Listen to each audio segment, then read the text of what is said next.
धम्म प्रभात। बहुत बहुत साधुवाद। कल्याण हो, मंगल हो, दीर्घायु हो, सदा सुखी हो। आज हम संगत करेंगे वो महापुरुष जिन्होंने सत्य और न्याय के लिए काम किया, सत्य को जाना और न्याय के लिए काम किया। हमें उनको याद करना चाहिए। उन्होंने आपको कुछ नहीं दिया, आपका कुछ नहीं लिया, और आपको सत्य और न्याय का मार्ग दिया। आप जब चलते हैं तो 500 बुद्ध होते हैं इतिहास में। 27 बुद्ध, 28वें बुद्ध तथागत बुद्ध, 24 जैन तीर्थकर, जिन्होंने सत्य और न्याय का मार्ग दिया,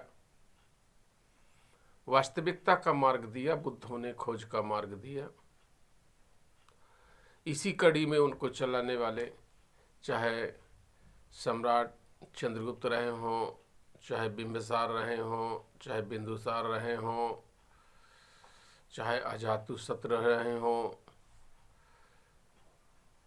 चाहे सम्राट अशोका द ग्रेट रहे हों, चाहे कनिष्क रहे हों, चाहे हर्ष रहे हों,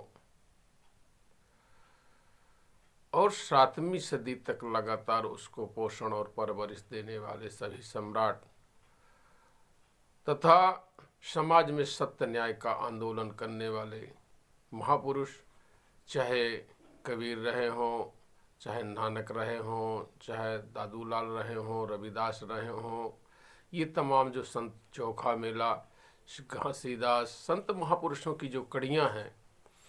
और इसके बाद आधुनिक युग में महात्मा फूले हों,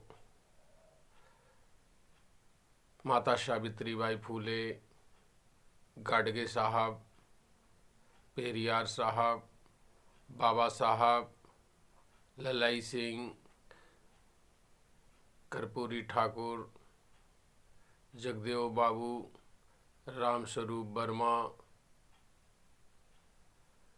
sir James Prinsep, lord Cunningham, sir John Marshall, sir Arnold, sir Edwin, sir Anagarika Dhammapala, BP Mandal, Sayajirao Gaekwad, Chhatrapati Shahu ji Maharaj, Shivaji Maharaj, और भी महापुरुष जिन्होंने सत्य और न्याय के लिए काम किया। हमारी आवश्यकता है हम उनको जानें। कोर्सों में, पाठ्यक्रमों में इन महापुरुषों को खत्म कर दिया गया। तथागत बुद्ध का कोई पाठ्यक्रम नहीं है, बाबा साहब का कोई पाठ्यक्रम नहीं है, सम्राट अशोक का कोई पाठ्यक्रम नहीं है।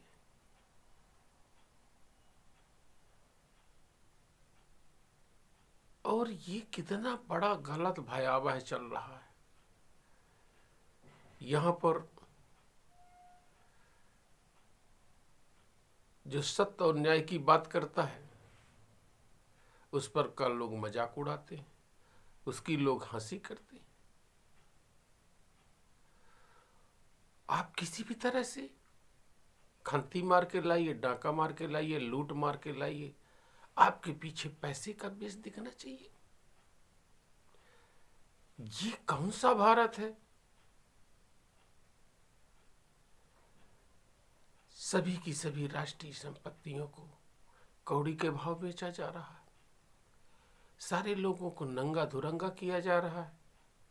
सारे लोगों को भूखमरी और अशिक्षा के कगार में डाला जा रहा है। अभी आपके बगल में पाकिस्तान ने बुद्ध का टिकट जारी किया। उसको समझ में आ गया कि इसका इतिहास बुद्ध है। नेपाल ने बुद्ध की शिक्षाओं को अंगीकृत किया। उसके समझ में आ गया कि दुनिया में बुद्ध की आवश्यकता है। इंडोनेशिया, जहां 92% आबादी मुस्लिम की है, और सबसे ज़्यादा बुद्ध विहार थे जिनको मंदिर कहा गया। बाद में समझ में आ गया कि ये मंदिर नहीं बुद्ध विहार है। तमाम ऐतिहासिक तथ्यों, ऐतिहासिक साक्ष्यों एवं पुरातात्विक साक्ष्यों से यह पूरा का पूरा सिद्ध हो गया कि 7वीं सदी के बाद ही गैर श्रमणों की संस्कृति का प्रादुर्भाव हुआ है। आज अभी छोटी सी घटना आपने देखा, गोगामेड़ी जो करणी सेना का प्रमुख था, उसने सत्य की बात कह दी और लोगों को लगा, उन बदमाशों को लगा कि कहीं पोल न खुल जाए, सही न बोल दें, इसीलिए उन्होंने हमला कर दिया। तो ये बात देखने की जरूरत है। और जब तक हम संगत नहीं करेंगे, भय भ्रम भ्रांति भावना, भाग्य भरोसा, भक्ति, भगवान, स्वर्ग नरक, पाप पुण्य, आत्मा परमात्मा, वरदान श्राप के कॉन्सेप्ट से नहीं बाहर निकलेंगे, तब तक हमारे साथ ये घटनाएं होती रहेंगी। अभी देखो, ओबीसी का आदमी एससी से लड़ रहा है, एससी का आदमी एसटी से लड़ रहा है, ओबीसी एससी एसटी आपस में उलझ रहा है, क्योंकि अपने महापुरुषों को भूल गया है, क्योंकि अपने महापुरुषों के सिद्धांतों को भूल गया है, क्योंकि समाज की संरचना जो है वह उसके मुताबिक नहीं है, उन बदमाशों के मुताबिक है, और वो पाखंड में पड़ा है। यहाँ भीमवादी भी है, पाखंडवादी भी है, बुद्धवादी भी है, पाखंडवादी भी है, सम्राट अशोकवादी भी है, पाखंडवादी है, पेरियार और ललाई को भी मानना चाहता है, पाखंड को भी मानना चाहता है। अभी एक हमला आपने देखा, लक्ष्मण यादव, प्रोफेसर लक्ष्मण यादव को, जिन्होंने सत्य की आवाज़ को रखा, वास्तविकता की आवाज़ को रखा, उन्हें सत्ताधारियों ने बेदखल कर दिया। तो ये एक आगाज है। आप सब लोगों को तैयारी बनाना चाहिए कि अब नए युग का सूत्रपात होगा।